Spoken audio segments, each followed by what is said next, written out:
Of course. Well, thank you so much for having me, Vivek. By way of background, I'm an anthropologist and a health services researcher, background in public health, and kind of got in on implementation science as it was becoming a field in the early 2000s. So I'm really glad I got to hear most of Vicky's talk because I do think it was sort of a great segue to a lot of this information where what kept going through my mind was all of the contextual issues that she was describing. And that's really where implementation science kind of lives, is understanding the context in which we're trying to change people's behaviors, use evidence-based interventions, and achieve better health outcomes. So what I'm going to do is give you some of the basics of implementation science. If you have a lot of these basics, which folks have or not so much, I'll go through the basics. I'm happy to answer questions as I go along. And I can also go through it fairly quickly so we can talk through issues as well. But really thinking, you mentioned the word paradigm, and what I'm thinking along those same lines is this is an approach. What has developed and evolved in implementation science is a way of speeding up the gap between what we gather as evidence through trials, et cetera, and how they actually make their way into the real world, so to speak. Although I've gotten many people's comments about not saying real world anymore. One real world is not like another. So again, please feel free to ask me questions as I go along, because there's a lot of information in here which you'll have available to you.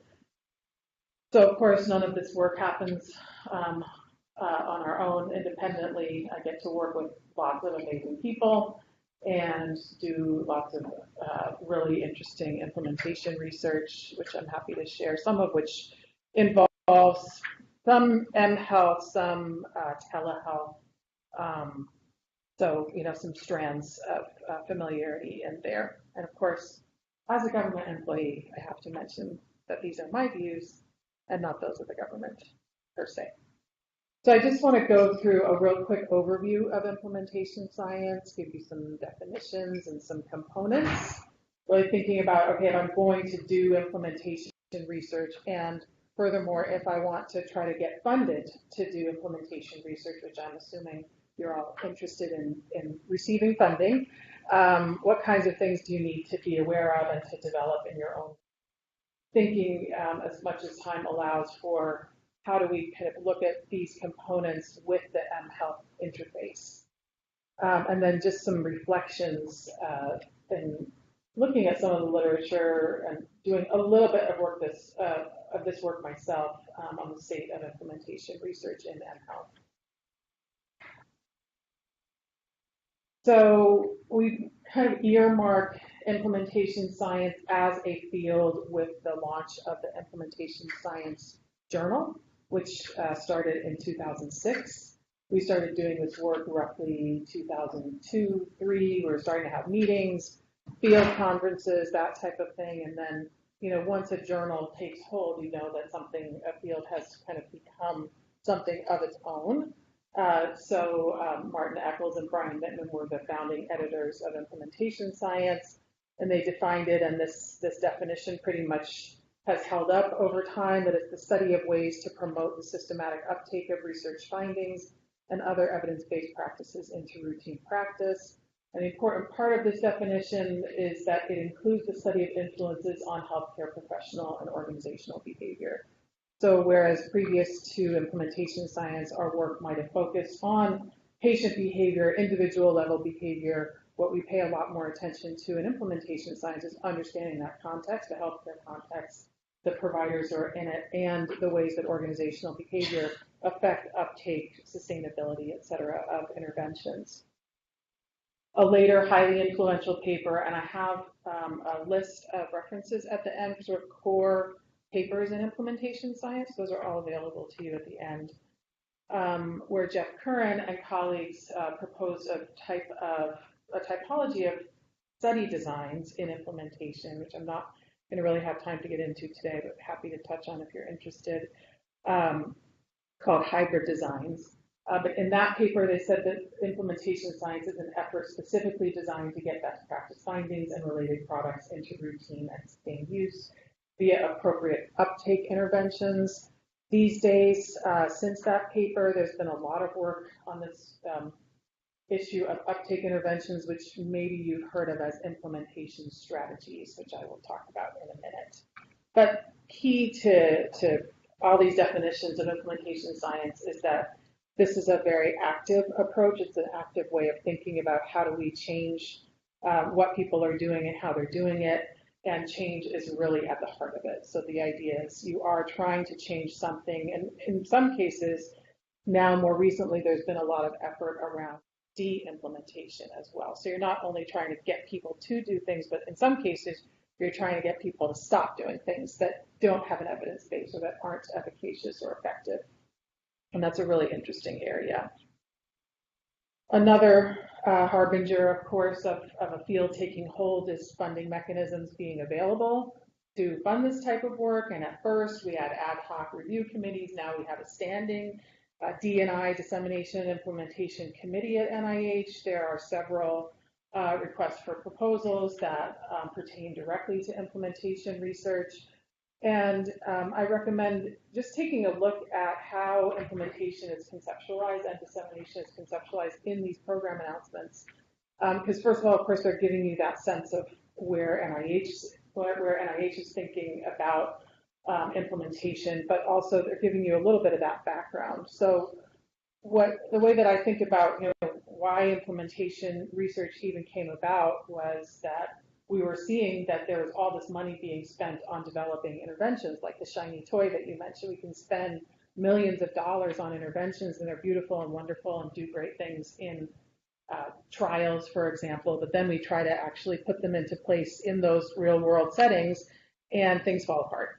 Chaos ensues. We don't know what's happening. People aren't using it the way we wanted them to. Maybe the outcomes aren't looking very good. Things aren't changing. People aren't changing. Maybe people don't like the intervention, so they won't use it. All kinds of things can happen, and that means that that investment really didn't come to fruition in the way that we would have wanted it to. And there was a sort of set of studies that demonstrated that the time between testing an intervention and actually having it available and used in real-world clinical settings is about 17 years. So I like to think of implementation research, implementation science as really kind of being motivated by frustration. We say, that is a really long and unacceptably long period of time between all these wonderful trials that we do and what we've worked so hard on to actually see the light of day. And then even after those 17 years, it's a very small fraction of the evidence-based interventions that end up being used. So implementation and the study designs, the methodologies that go along with it have really been designed and continue to evolve to figure out, well, how do we do that? How do we speed up that gap between testing our interventions and having them actually be used for the intents that we had designed them? So to do implementation research, how many of you are really familiar with implementation research? A few of you. Some half hands. Okay. All right. So I'll go through. I won't bog you down with details. Just kind of get through the main features that we would expect to see in implementation research. When I say expect to see, that would mean in grant proposals, in articles, at conferences when you're presenting this type of work, et cetera. So because of the focus on change in implementation research, it usually is focused around some type of problem or gap in care. Theory, which is good news for me as an anthropologist, is absolutely critical, and we'll come back to that in a minute. We need ways of figuring out how do we even deal with this problem, and maybe you can be thinking through with your own mHealth interventions and the types of things that you're working on, kind of how are you working through all these different components. If you are interested in implementation, of course, we need study design, which has taken on many different innovations in implementation research, a lot of challenges related to how we do this type of work. Of course, an intervention or your change agent, and then implementation strategies, which I'll talk about. some type of process for how you actually address the problem, and there are many, many frameworks available to guide that process. Evaluation, so how are you going to figure out if what you did actually changed anything? And looking at both effectiveness outcomes, which might be more familiar, and implementation outcomes, which for those who haven't been doing implementation research might be a little less familiar, and that's looking at things like acceptability, feasibility, fidelity, adoption, et cetera. So all of the other things besides your clinical outcomes or your effectiveness outcomes, those become very, very important in implementation research to figure out, how did this actually happen? So implementation strategies are the methods or techniques that you use to enhance the adoption, implementation, and sustainability of a clinical practice or program. So basically the way that I like to think about implementation strategies are all those things surrounding my intervention that are going to help me get it into place, keep it in place, figure out how it may need to be adapted or tailored. And there are some examples here. There have been really excellent efforts around figuring out what implementation strategies are themselves evidence-based. So for example, we know that just educating people is not sufficient. It's necessary, but not sufficient. So education alone as an implementation strategy is not going to be enough. Because, we know from our own lives, we could be educated about why we should do something and how we should do something. That doesn't necessarily mean we're going to do it, right? So education is almost always part of your implementation strategies, but it's not going to be the only strategy you would rely on because it wouldn't be sufficient. So more often than not, you're selecting a intentionally designed set, or what are sometimes referred to as a bundle of implementation strategies that are going to guide how you execute your implementation research. It's a complex area.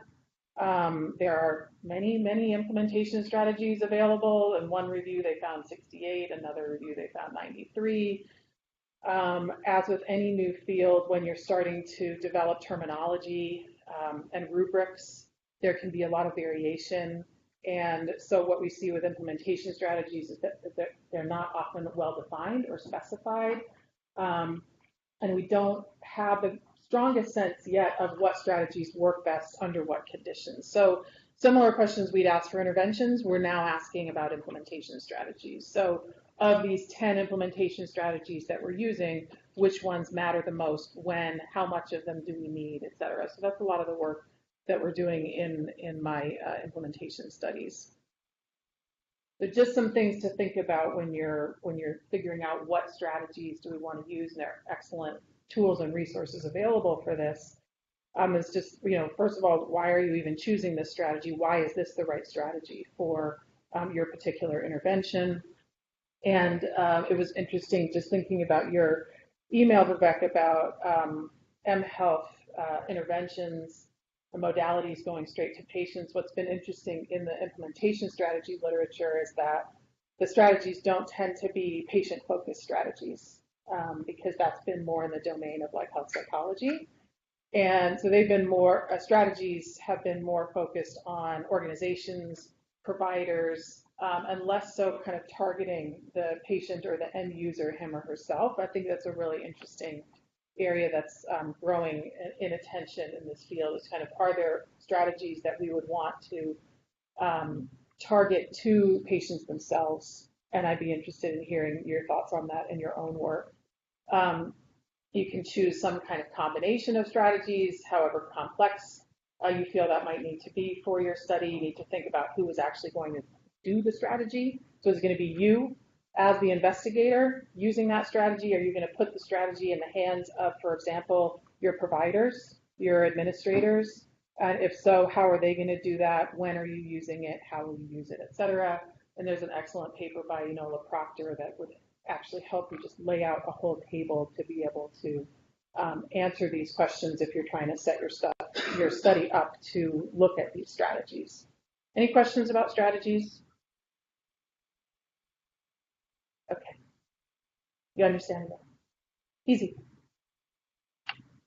But bottom line, these things that I'm presenting as components, if again, if you want to kind of align your work with implementation science and receive funding and all of that, these would be expected components of your work. These would be things you would need to describe. So another one of those components would be theory. So we don't have to get into the definitions. I'm guessing you all know what theory is. It gets a little convoluted in the literature because you might hear about theoretical frameworks, conceptual models, theoretical models. And so again, the terminology and the semantics can be a little confusing and inconsistent. So you just have to figure out what your way of thinking about theory and frameworks is. And again, excellent resources are available, such as Rachel Tabak's paper about theories and frameworks, where she really walks you, she and her colleagues really walk through how do you figure out what theory will work. But starting from this question of, well, why do you even need a theory? Why do you need a model? It's because you're trying to change something. So you need a theory of how that change, how you think that change is going to occur. And then one of your tasks throughout your project is to figure out, did it actually occur the way I theorized that it would? So because this work is so focused on change, you need to be thinking about, well, I think people will change their behavior if they wear a watch that tracks their heart rate, and then they, get a signal if their heart rate isn't correct, and that's going to prompt them to go and take other actions, right? Or they are going to change their behavior in these ways. And then there are many, many theories available to you as to how you think the change will occur, how will you foster that change, what will you target.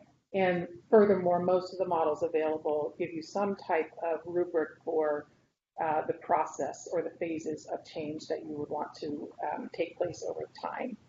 And, of course, finally, the models, theoretical models, can enhance the interpretability of study findings. I think where the field is now is we have more than enough models and frameworks available to us, like 70 some odd, 80 some odd models, and some still keep appearing.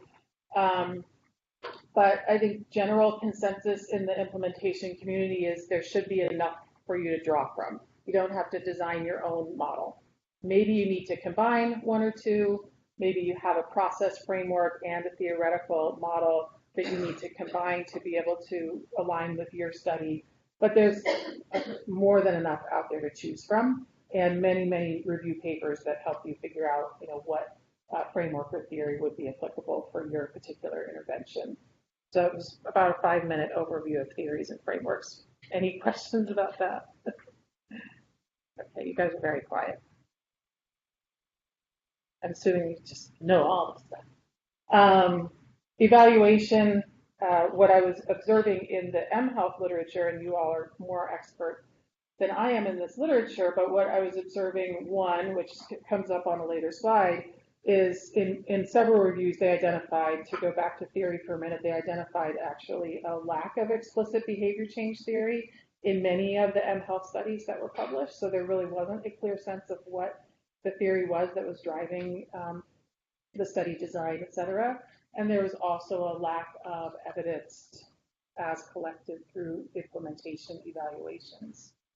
So these are really important notes from reviews of some of the mHealth literature on where do we still need to go with this work, especially if it's going in the implementation direction. So I'm sure you're all extremely well versed in methods. This is just sort of a, kind of lay it all out in one place. Where am I getting the data from? What methods am I using and why? I think, again, good news for me as a social scientist and for my colleagues is that qualitative methods are considered to be pretty critical in implementation research. So it's been a really good home for social scientists, and it's been an area where others trained in other disciplines have wanted to kind of ramp up their skills, learn more about qualitative methods, or at least bring people on their team who have that expertise. Because we know we can't get all of the answers that we need about what's happening with implementation from only quantitative methods. So more often than not, these studies are mixed methods, drawing on a number of different methods and data collection options to be able to develop as thorough of a picture as possible of what's happening in implementation. So some of the things that you might measure or assess might be a little different than what you're used to measuring or assessing. So you might have heard of diffusion of innovation theory, which has guided a lot of the models that are available, looking at things like how complex is this intervention? How complex is this mHealth technology for people to use, for me to design, for me to train people to use, et cetera? How adaptable is it to different contexts, to different populations? Does it represent an advantage, this is relative advantage, over what people were using before? Because we know that that would incline them to use it if it's better than what they were using before. And of course, cost, which Vicki covered in really important ways. I'm just thinking about what people have access to. So not everyone is going to have access to the Apple Watch to be part of that study. And what does that mean about how do we understand that technology? We're going to spend a fair amount of time in implementation research, studying context. So not only looking at how are people using the particular intervention, but what is that whole arena in which they're using it?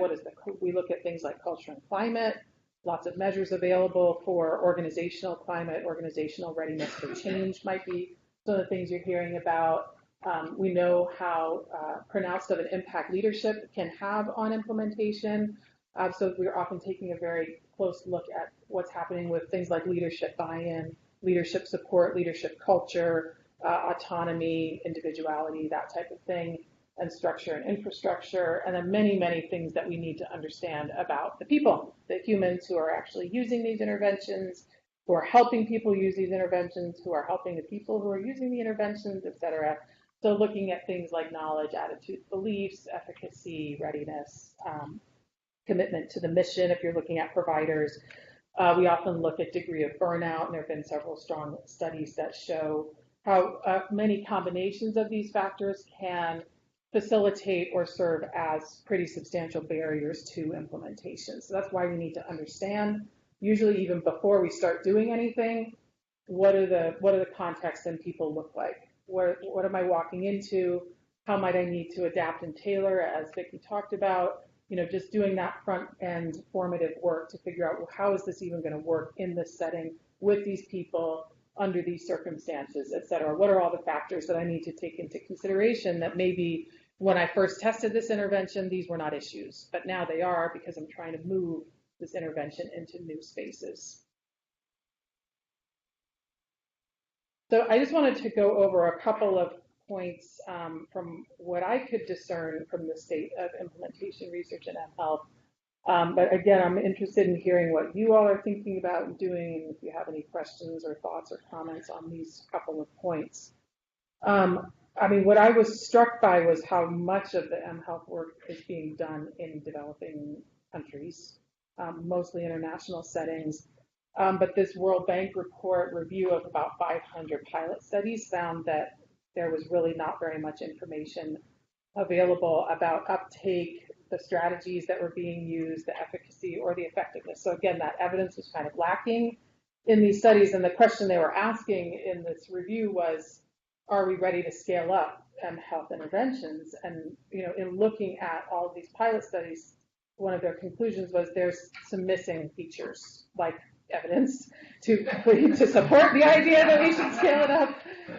We're missing behavior change theory. Like there's a whole realm of information that we need before we say it's time to scale up. And they recommend using many different frameworks are available. They talk about the MOST framework, which comes from engineering. But you'll see kind of similar threads throughout many different frameworks about, we need to figure out what is going to contribute to variation. How do we handle that? How much variation are we going to kind of allow for? Maybe how are we going to try to control for it if we can, adapt for it, and then use more of a phased approach to figure out the effectiveness of the intervention under different conditions. It's a really interesting realist review. These references are also available on a later slide. Are you familiar with this review? The review of mechanisms associated with telehealth implementation, which I know isn't quite mHealth, but I think there's a lot of parallels that could be drawn. So they were looking at qualitative papers that focused on cardiopulmonary disease, heart failure, diabetes, and associated behaviors and complications. And their conclusions from, I liked this, I hope it kind of resonates with you. Their conclusion from this realist review of mechanisms was that the core things we need to look at with telehealth interventions are relationships, fit, and visibility. And I thought, oh, I could see this going into like a proposal. And, you know, we use this review, here's how we're addressing relationships. So what does the intervention do to relationships? Is it extending relationships, substituting certain relationships, et cetera? We're going to look at fit in these certain ways. How does it get integrated into everyday routines? You know, how have we established its compatibility with the environment, that it's not going to be disruptive? So that might be a lot of that formative work that you do to figure out, you know, before you propose your big R01,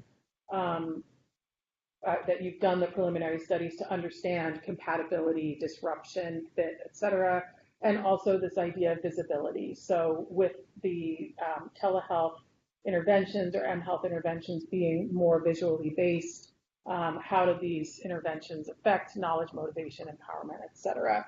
But I thought it was a really nice way to kind of pull together this idea of mechanisms, which is coming up more and more in implementation research. For example, the most recent Society for Implementation Research Collaborative, I think, SIRC, SIRC, was all focused on implementation mechanisms. So that was a year ago, September. And if you're interested in going in an implementation research direction and you haven't, you know, started going to the conferences and that type of thing yet, SIRC is a great meeting. It's in Seattle. It's every other year. In September, you can become a member for not very much, and then you have access to an absolute ton of implementation resources. And then, of course, there's the dissemination implementation meeting in December in DC every year as well. But this is, you know, these meetings are where you'll see these concepts that are starting to grow in theorizing and methodological advances around how do we even study mechanisms. So how do we study the ways by which our implementation strategies support what happens with the intervention? So the complexity of the questions that are being asked in the field is growing, which is, you know, exciting and challenging all at the same time. Going along with that review, the PLOS Medicine editors said that there were basically 3 challenges to overcome in telehealth implementation. Again, I think some parallels can be drawn.